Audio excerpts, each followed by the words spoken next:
Hello. Holy snicker bombs. It is totally heated out here today. Man, it is baking.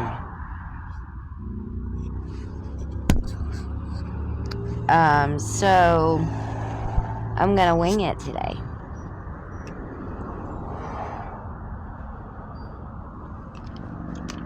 Did my makeup, got all on point, and come out here and got blasted. So it's probably the first time I was like Sarah, but it's one of them days. It's been one of them days.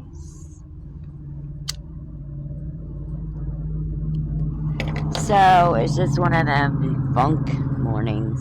Oh, it's afternoon. Holy shit. So we talked about a lot of things throughout Courage Haven and throughout Diva's Den being on a second season. I think we're on the 14th video. Well, the next one will be 15. But obviously, as usual, been paying attention to things and watching things, you know, so on and so forth. And wait a minute. Okay, I was making sure my thing was still going. And a lot of people I've noticed are talking about the government, talking about politics. And I know, like last year or maybe a couple years back, that I had said that politics, it was really not like one of my favorite, subjects, nor is it anybody's, but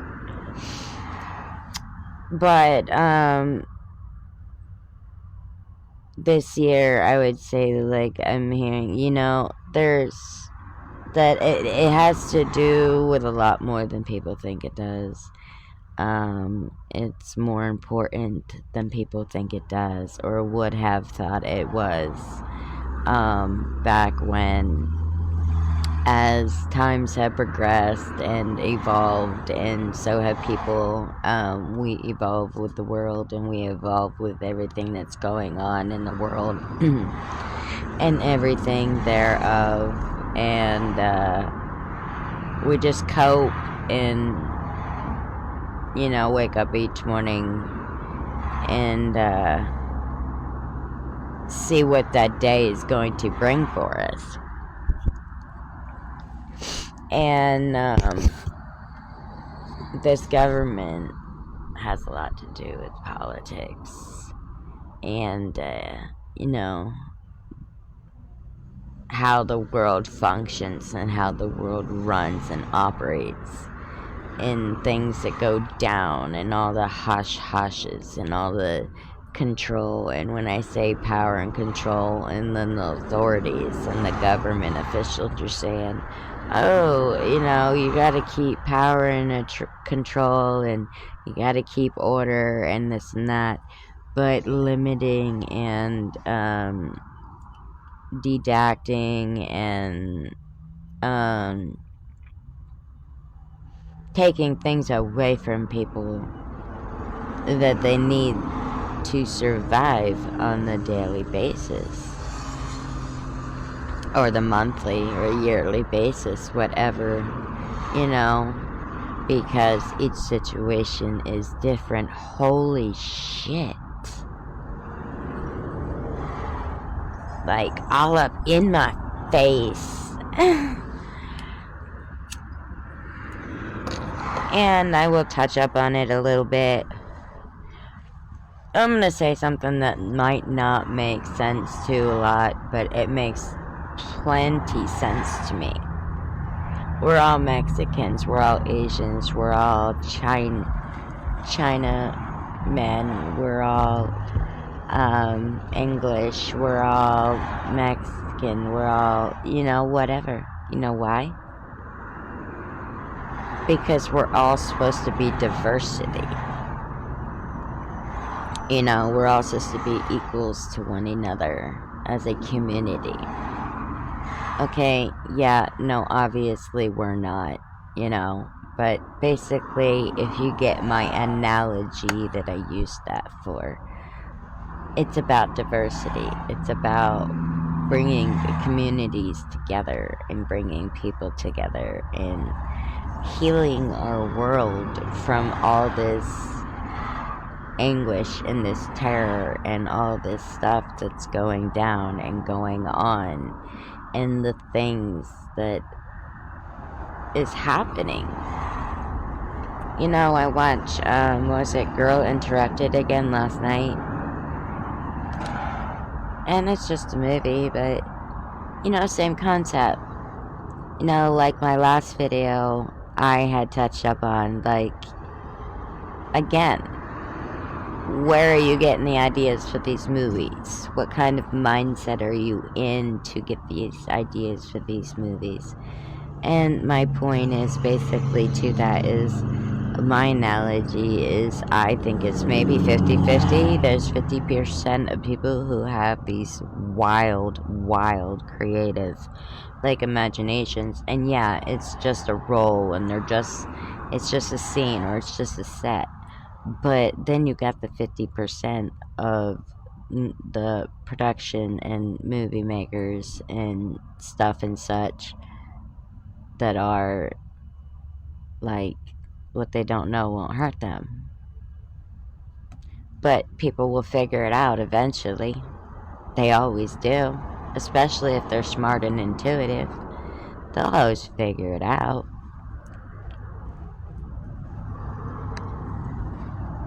And I'm not gonna say what podcaster made the comment or whatever. Or it was something like, "It's okay, we saved you." Now, everybody knows who I love and down for like 1000%, but I would have to disagree on that.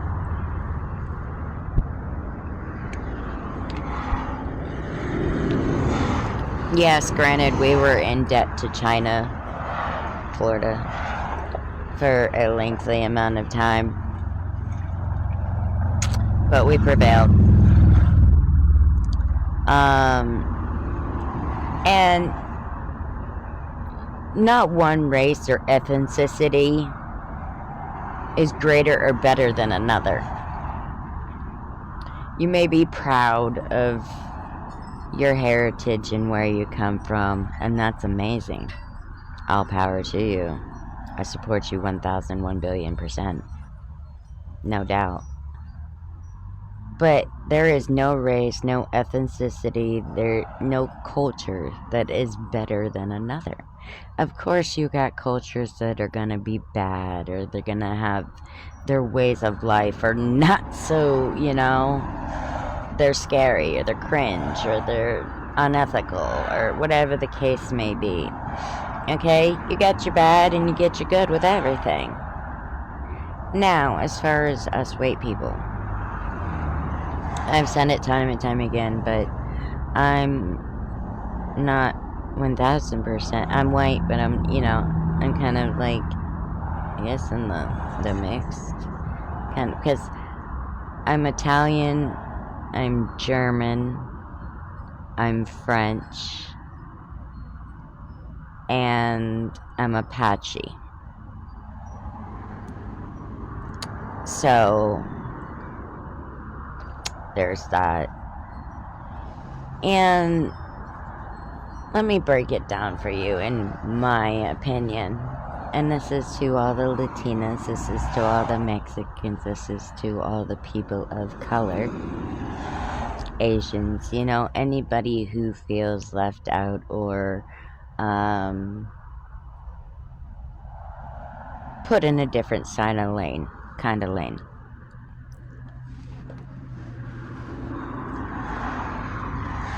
So, and the whole telling you what I am is just kind of like the intro into what I'm gonna say, the conversation, but you have I'm gonna start up and go down. You have, now I can't speak for everybody because you got amazing, incredible fucking wealthy people. But you have the upper class. And some of, okay, upper class. Some of them are amazing, eccentric, beautiful, beautiful, beautiful souls. Just amazing people to be around. So you can't take the upper class and say that you had a bad experience with a handful of them, so they're all that way. They're not. It may seem like such, but they're not. Let me give you a tidbit. Okay? Everybody knows, if you know, you know. I was adopted from the hospital.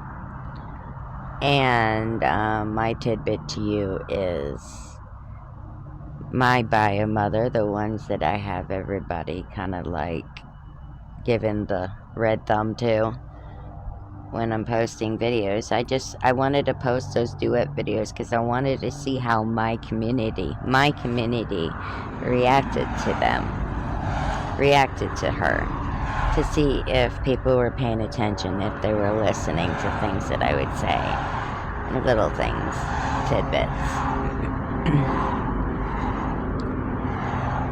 But my bio father, you know, during that process of the things that I said, was talking about in that video, or that couple of videos that she had done to me and my family. Some things you just can't forget, honey. But oh Lord. So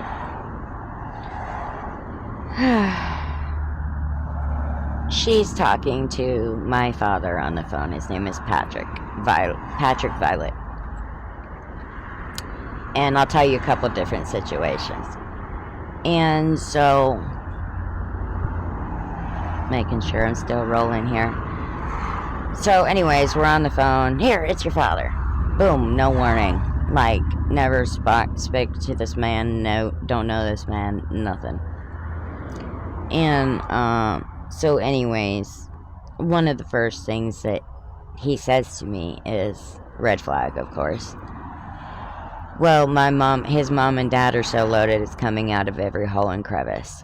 Okay, not the point, but just to kind of give you context. You and your mother are running a scam to get my family's money.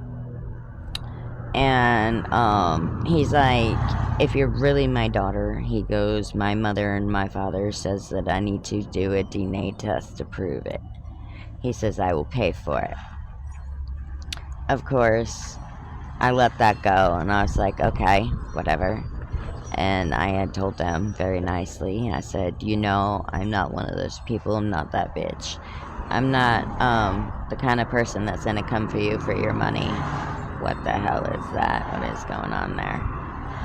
Y'all see that? Anyways, I'm not the one that's gonna come at you for your money. If I want to be in your life or I want to be around you, it's not going to be for your money or your status. But anyways, there was that. And because they're like, oh, they don't think you're mine, you just want the money. Okay, the second incident was, apparently he's got this little shacky shed thing, and in Maine, and he had got mad because I said I would never live in Maine ever again because of my adopted brother's adopted son, Patrick, and him wanted to do horrid things to me. My brother, he's like 30-some years old, 40-some years old. Anyways, but he was an alcoholic. He would drink the whiskey, and he's R.I.P. bitch. They said one time, John, his name is, he said to me one time, he said, I'm gonna gonna bend her over the back of the couch, and I'm gonna make her mom watch, and I'm gonna hold her while you pat, and she can't do nothing about it, but anyways, that kind of whole thing. So I will never move to Maine again, for safety reasons. But I don't know if there's any truth to it or not, but okay, no, Darlene told me. She's my aunt. I love her to death. And she told me that no, it's actually like a little shed thing. This little house he has, it's like a little shed thing. And I was like, okay, like a fist and she kind of like size. And I was like, whatever, and I was just getting the context of it because I said what I said. And so he got mad, and he's never met me a day in my life. He's never talked to me face to face a day in my life. Like, I never even knew about this guy before this conversation, okay? And so I'm like, I don't want your house. I'm never moving to Maine. I may come there to visit once in a while, but I'll be disguised. That was actually convenient. If you know, you know. But I will never, you know what I mean.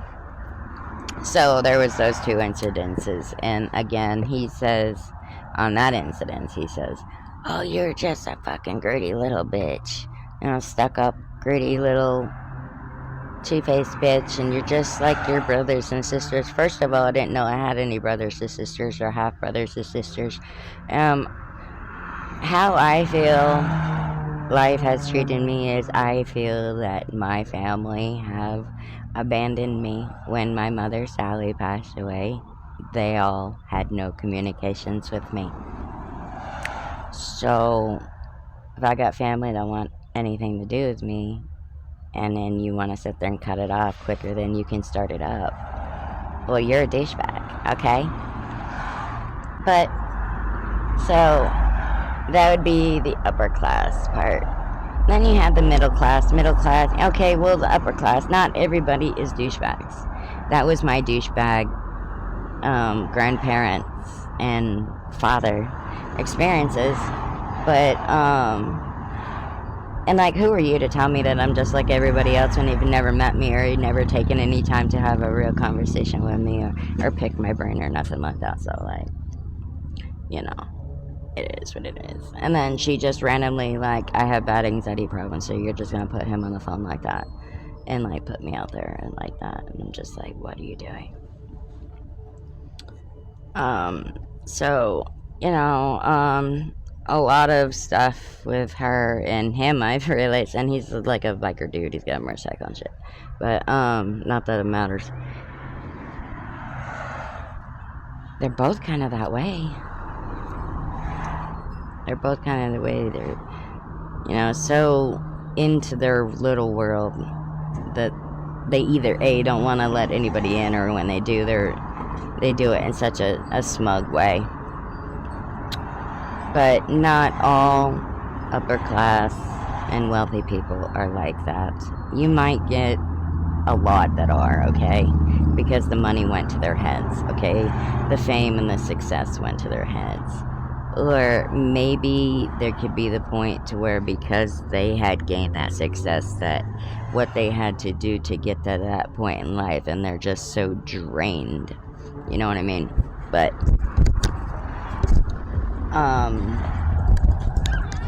I would say if you have a bad experience with a wealthy person, do not blame every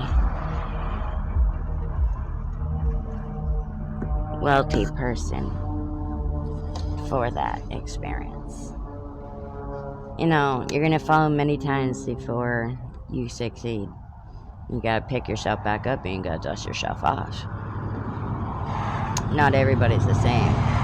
This world is changing and everybody's becoming so, like that. But not everybody's the same. You will find your goods and your bads in everything. And middle class, they're just making it, they're just succeeding, they're just getting to that parameter that that level that they have been waiting for. They've got to that next step, and they're kind of in the middle. You know, they got their nice house and their cars, and they're proud, and they're like, you know, I made it, I did it. You know, and a lot of people come in, like what I was saying, you know, when you have nothing, they want nothing to do with you. If you come into something, they're like, hey bitch, hey.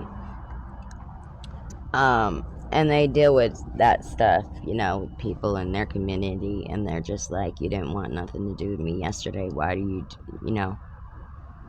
So, you know, that's why I say don't judge a book by a cover, because every cover has a story, or every book has a story.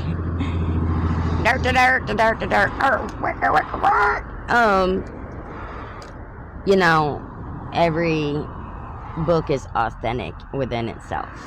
So you can't take one book and compare it to thousands of other books, because that may or may not be the case. Lower class, they're just trying to struggle to get by. I would say I was a little bit in the middle, but a little under the middle. But lower class, they're lucky if they know where their next meal is going to come from, you know, if you will. They're just like the people of color and the Mexicans and stuff like that. They're soulful, they're heartful, they're heartfelt, they're so appreciative of every little thing or every little person. No, I didn't mean that as in every little person, but that ever comes along or comes their way. Some of them are nasty and bitter, but again, don't judge one or a few or a group and think that they're all like that, because they're not. A lot of people are like that, but you have your good ones that you have to pick out and recognize in the crowd. The rare duds that you don't see every day. And once you start turning everything else off and noticing only what is important, you'll start to see those stars in the crowd. Those are the ones that want to help you strive for success. They want to help you build up your name, your reputation, your empire, your dreams. Unbiasedly, don't want nothing from you, don't want to gain nothing from you. They just want to see you succeed, because if you succeed to them, they succeed because they helped you get to that point. And those are the people who should be in your core base of your person.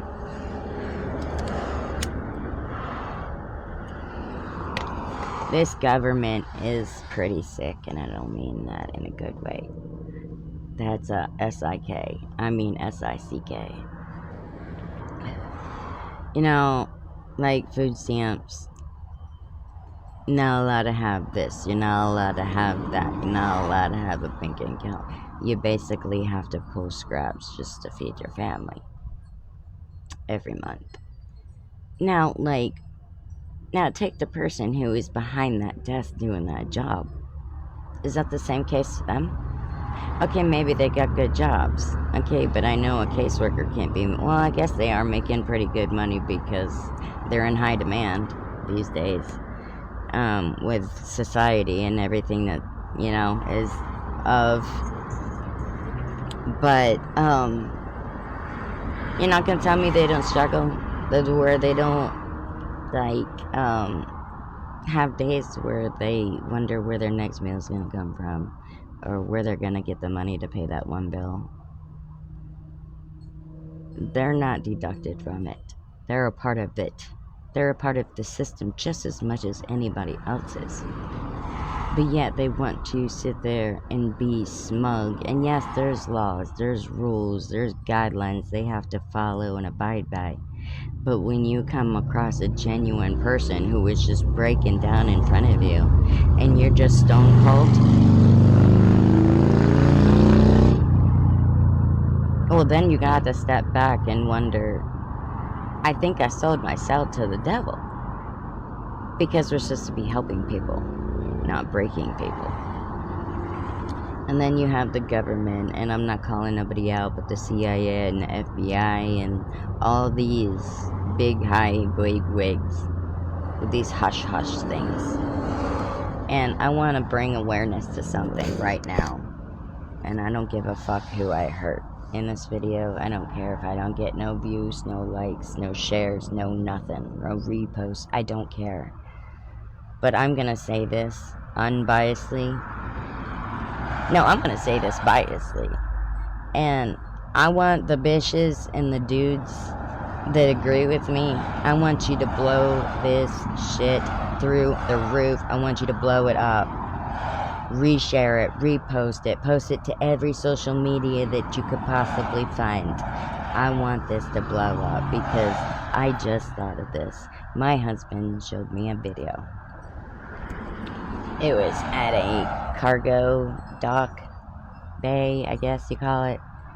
And there was shipping containers where the employees were calling and reporting it, and they said they couldn't do anything. There were shipping containers with screaming kids in them as they're being lifted up with the crane and put on, you know, they're screaming. You can hear them. I will post the video. Bet, bitch. Bet. But they're, okay, or you can Google it. Google it, screaming children in shipping container at shipping dock.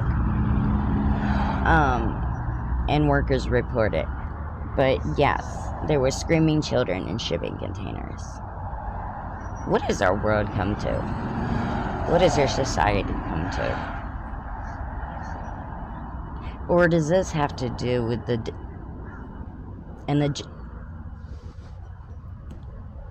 are these people trying to dispose of evidence, get rid of things that links them to this or that?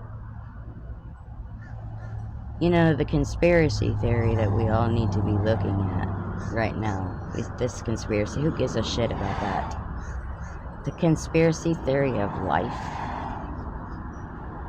is going on. We're all worried about all this other stuff that is slipping right through our fingers and right under our eyes, and we're not paying attention because we're so worried about this other shit that it matters. I'm not talking about the stuff that Snow's talking about. I'm not talking about that kind of stuff. But even she has said conspiracy theories, you know, debates, raise awareness, make it known, talk about it, bring it up. Our world has become so sick and so vile that we can't even stand it anymore. What happened to being proud of the US of A? I don't think the US of A is the US of A no more. Because people are tearing it down. They're tearing people down. They're tearing communities down and just breaking them to their core. You know, if your establishment, your business, your organization, your project, if the money is more important than the people, then you're not going to get nowhere. But if you recognize the people who are helping build up this world, and you show recognition in a good and positive way, then you just might get a little bit further. People are going to sovereign citizens, and I didn't even really understand a whole lot of that until I started to see everything that's going on social medias and on television. What more lengths do we have to go to show you, the government, the world, that we're not down with the sickness. We're not down with all this poison that's spreading through the world and affecting every single one of us. More of us should stand up. More of us should speak up. Because obviously, there's people that are not fucking listening. And nor do they even care.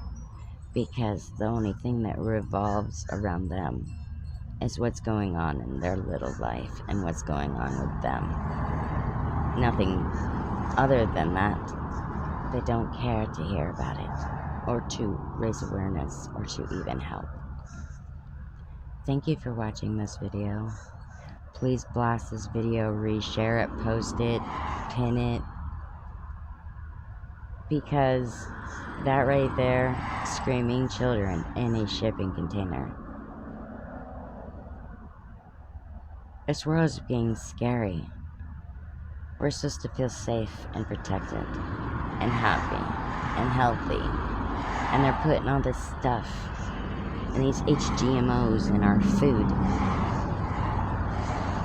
Now we have all these diseases that are government made, sorry. That are just, why are you trying to take us out? Because AI and robots, yeah, they can run everything where you can just not really do anything. You gotta have the operators, of course. But how are you gonna get your revenue? Where's your population gonna, like, you know, yeah, bots maybe get jobs, and what, you're gonna make them pay rent and stuff like that too? Like, what the concept is just really weird.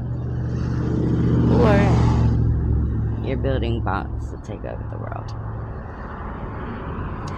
You know, some people are gonna watch this video and they're gonna say, that bitch is batshit crazy. Am I? Am I really? Or is my mind just a little more open than yours? Until next time, thank you for tuning in.